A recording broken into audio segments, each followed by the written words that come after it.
Olá, tudo bem? Eu sou o professor Senino e hoje falaremos um pouquinho mais sobre geografia. O tema de hoje, globalização. Venham comigo. Muito bem, vamos primeiramente falar sobre um conceito do que seria globalização. É o processo de integração mundial. Bom, mas o que seria a integração mundial?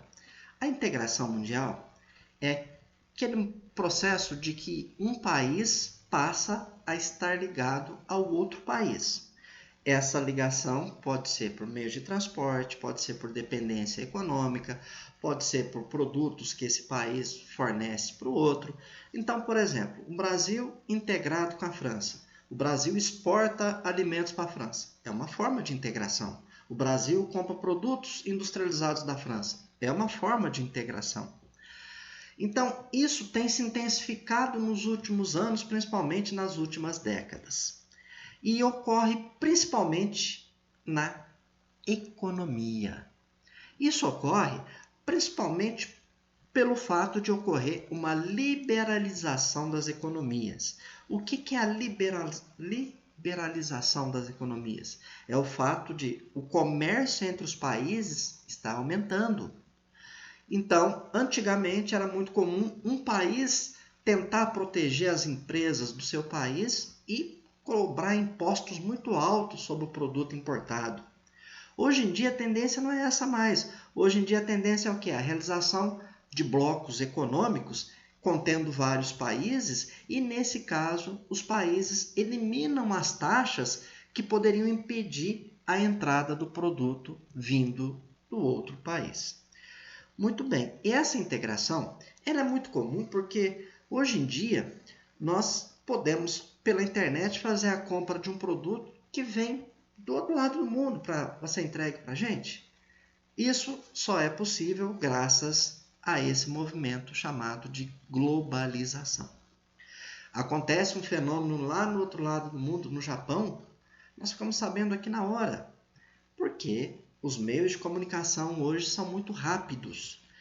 A televisão, o rádio, mas principalmente a internet é muito rápida.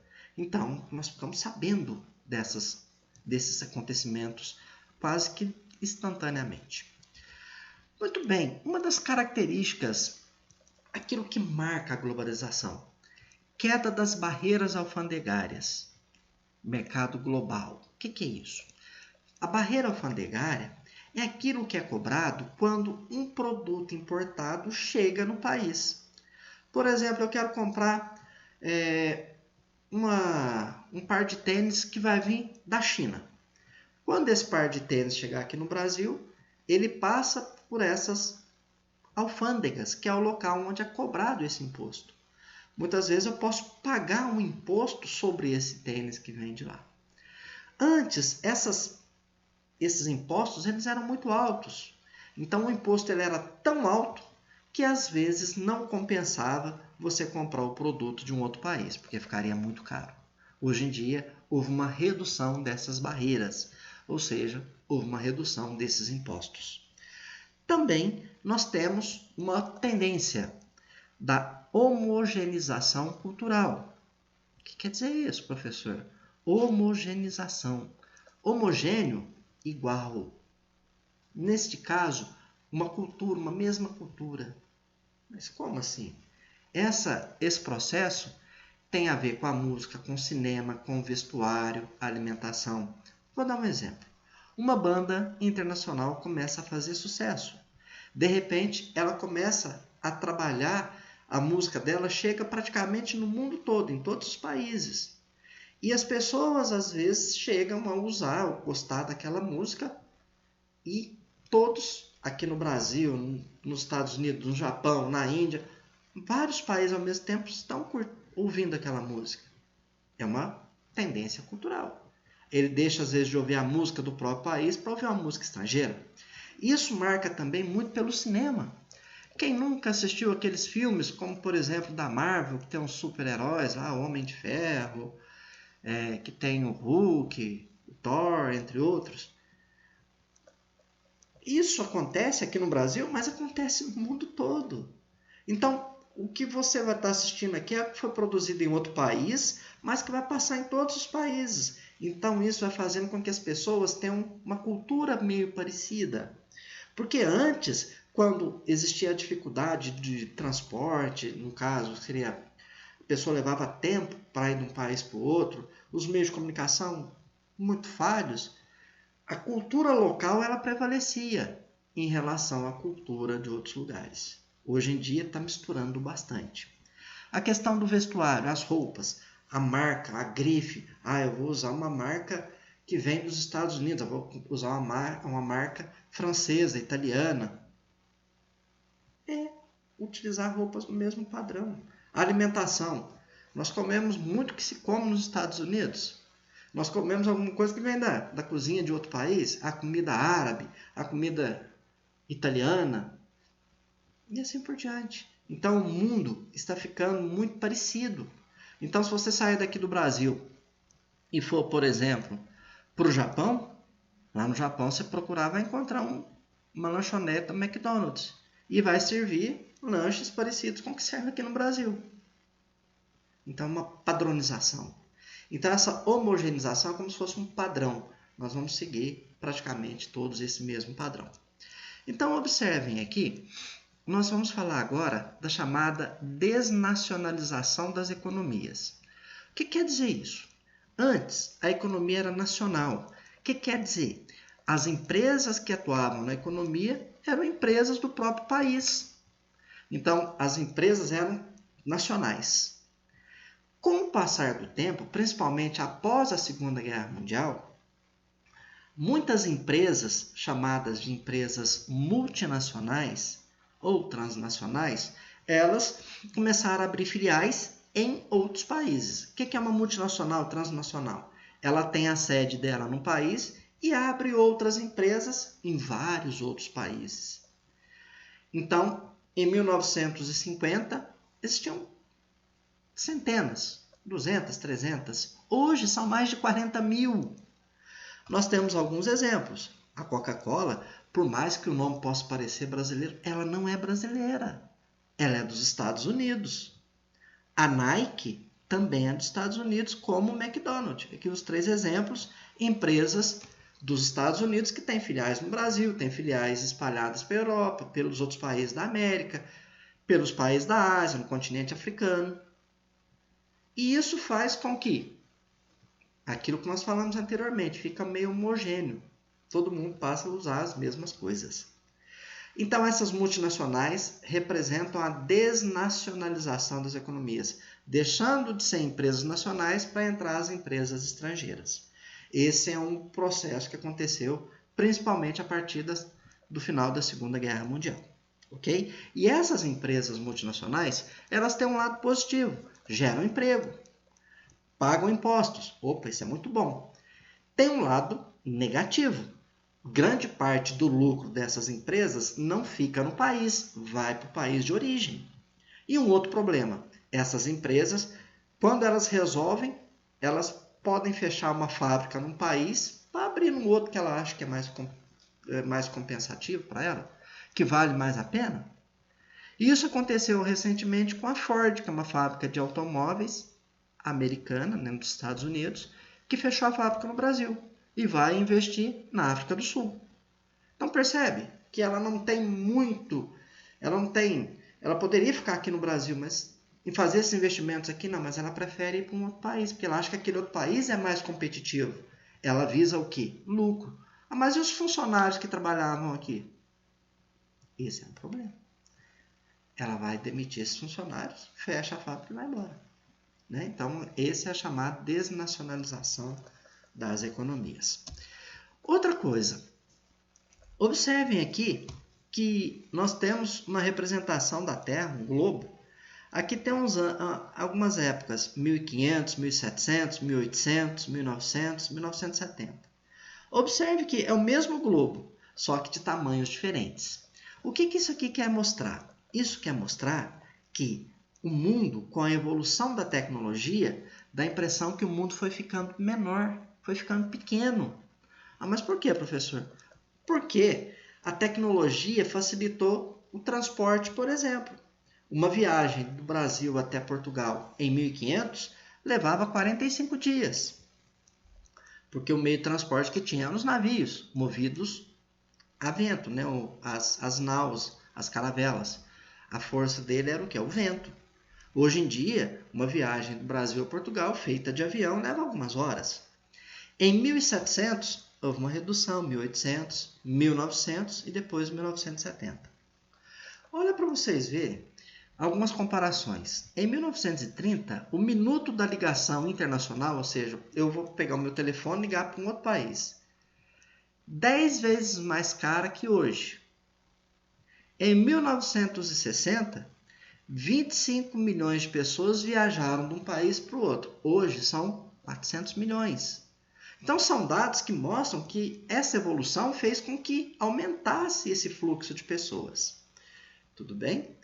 Agora, seguindo aqui um pouquinho mais. Essa globalização, ela passou por etapas. Ela não aconteceu assim de um dia para o outro, não. Então, onde começou? Acredita-se que o ponto de partida que mostra essa integração maior foi a partir do século XV e principalmente século XVI, com um período chamado de Grandes Navegações. Expansão marítima também. Nesse momento, países da Europa, principalmente Portugal e Espanha, começaram a buscar novas terras. Eles estavam procurando um caminho para chegar até aqui, ó, na Índia. Eles chamavam de Índias, por causa do comércio das especiarias. Esse comércio ele era feito por terra. Então, tinha produtos que vinham da China, pegavam produtos aqui da Índia e vinham em direção à Europa para comprar. Nesse meio do caminho, nós tínhamos os povos árabes. Esses povos árabes, eles controlavam o comércio. Então, eles cobravam um preço que eles queriam. E começou a subir demais o valor desses produtos. Eles, então, tiveram a ideia de procurar um caminho por mar até aqui. Levar seus navios, carregar as mercadorias e levar de volta. Seria muito lucrativo. Economizaria bastante. Com isso, começou-se a descobrir novas terras e novas oportunidades. Formaram-se novas colônias, locais onde eles iam extrair matéria-prima, locais onde eles tinham tudo para explorar, aumentar o seu território. Então, esse seria o primeiro momento da globalização. Nesse momento, nós passamos a ter uma integração já dos países. Até então, não se sabia da existência do continente americano. O mundo conhecido era chamado de Velho Mundo, África, Ásia, Europa. A América passou a ser chamada de Novo Mundo. A Oceania, novíssimo continente ou novíssimo mundo, porque foram descobertos entre aspas, né? Foram ocupados depois. Descobertos por que não foram descobertos? Porque já existia população vivendo nesses locais, ok? Mas o ponto de partida da globalização, as grandes navegações. Depois nós temos um momento em que a globalização ganha um impulso muito grande. A partir do século XVIII, com a Revolução Industrial. E esse impulso, por que ele passa a ser maior? Porque se até então os meios de transporte eram lentos, a tecnologia que existia era muito pequena, com a Revolução Industrial nós passamos a ter uma evolução muito maior dessa tecnologia. E isso faz com que os meios de transporte evoluam também.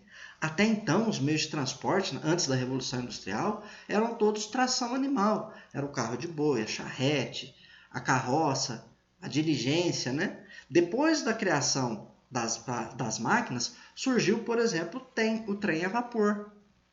Surgiu, depois, na segunda fase da Revolução Industrial, os motores a combustão, os motores elétricos, deu origem ao automóvel, deu origem ao avião. Os meios de transporte evoluíram. Passou-se a investir muito em pesquisa. Investindo em pesquisa, a tecnologia evoluiu, principalmente a tecnologia de informação, a tecnologia de comunicação. Tá bem? Por enquanto, tudo bem? Vamos seguir mais um pouquinho. No final do século XX e começo do século XXI, nós temos o surgimento, o desenvolvimento da internet. Quando a internet surge, é um avanço muito grande, porque agora é possível você se comunicar com uma outra parte do mundo em questão de segundos, coisa que no passado não era possível. Depois, a partir de 1970, nós tivemos algumas conferências promovidas pela ONU, a primeira delas já no início dos anos 70, que foi a Conferência de Estocolmo, que já começou a ter a ideia de preservação do meio ambiente. Começou-se a falar de desenvolvimento sustentável, começou-se a falar de combater os efeitos do aquecimento global. Até essa década de 1970 não se falava sobre isso. Desenvolvimento era a qualquer custo. A partir de agora, já começou-se a ter uma preocupação com a questão ambiental. E também, nós passamos mais recentemente a ter uma importância de alguns países no cenário mundial. São países chamados de países emergentes. Quais são esses países? China, Rússia, Brasil, Índia, África do Sul, México, os tigres asiáticos. Por que esses países são chamados de países emergentes? Porque eles estão saindo da situação de subdesenvolvimento em direção ao desenvolvimento. Então, são países em desenvolvimento. Muito bem. Agora, uma questão relativa à globalização. Se você tem uma redução dos impostos, vai chegar produtos importados de outros países. Faz parte da globalização. Toda vez que você compra um produto importado, você está ajudando a criar emprego naquele país de origem daquele produto e criar desemprego aqui. Outra forma de criar desemprego. As indústrias hoje elas estão passando por um processo de automação. Muitas máquinas trabalhando. Cada máquina que trabalha é um ou dois ou três ou quatro funcionários a menos. Outra coisa, as empresas às vezes saem de um país e vão para o outro. O exemplo que eu dei da Ford. Aqui no Brasil ela vai gerar desemprego. Lá na África do Sul vai gerar emprego. E com essa questão da automação, algumas profissões estão desaparecendo. Eu lembro que, quando eu era jovem, existia um curso que chamava datilografia. O que é o curso de datilografia? Ensinava as pessoas a bater a máquina. Hoje nem máquina de escrever não tem mais. Então, juntando essas três coisas, redução da oferta de emprego por causa da automação, as multinacionais que deixam um país e vão para um outro, e a extinção de algumas profissões, nós temos o desemprego. E esse desemprego ele é muito difícil de combater, porque ele não depende de uma crise, de um momento. Ele vai ser cada vez pior. Exemplo, nós estamos passando por uma pandemia. Tem muitas pessoas que perderam o emprego graças à pandemia, porque os bares estão fechados, restaurantes. Então, muitas pessoas perderam o emprego. Quando passar a pandemia, essas pessoas poderão ser recontratadas de novo. Isso é chamado de desemprego conjuntural, por causa de uma conjuntura, de um momento. Agora, existe o desemprego que é chamado de estrutural. Aquela pessoa que dava aulas de datilografia, que era ensinar a bater a máquina, né? Hoje a gente fala digitar, mas naquela época era bater a máquina. Você usava essa expressão. Essa pessoa ficou desempregada e essa profissão não vai surgir mais, não vai voltar. Não é? Então, nós não temos mais esse tipo de profissão. Uma outra coisa. Mas a globalização só tem um lado ruim? Não, tem um lado bom. A globalização ela faz com que a gente adquira produtos cada vez mais modernos e sofisticados. Porque esses produtos eles vão ser criados no país, mas eles chegam aqui para nós através do comércio. Outra coisa, a rapidez da circulação de informações. A gente fica sabendo das notícias ao tempo real. E tem muitos países que aproveitam da globalização para vender mais para os outros. O Brasil vende muito produto agrícola para os outros países. É um lado bom da globalização. Mas existe os lados um lado não bom. Um desses problemas é a concentração de riqueza na mão de alguns países, na mão das empresas desses países. Ou seja, aqueles países que primeiro desenvolveram a tecnologia são os países que saem na frente, são eles que tomam a dianteira. Estados Unidos, Japão, os países da Europa. Nesse caso, olha esse número aqui. Eles têm 20% da população mundial. Apenas 20%. E tem 75% de toda a riqueza produzida. É muita coisa. E também nós tivemos um aumento da pobreza, porque muitos países não conseguem competir nesse cenário de globalização. A pobreza neles tende a aumentar. Existe uma previsão que fala que 1,5 bilhão de pessoas vive com menos do que R$5 por dia. Isso para ela ter alimentação, lugar para ela ficar, remédio, todos os gastos que a pessoa tem. Então, é considerado miséria. E existem muitos lugares no mundo que essa miséria ela é bastante grande. Ok?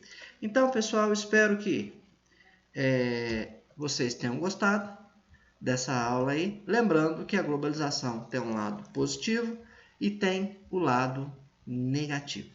Ok? Não esquece de dar um joinha aí não. Um abraço, até a próxima.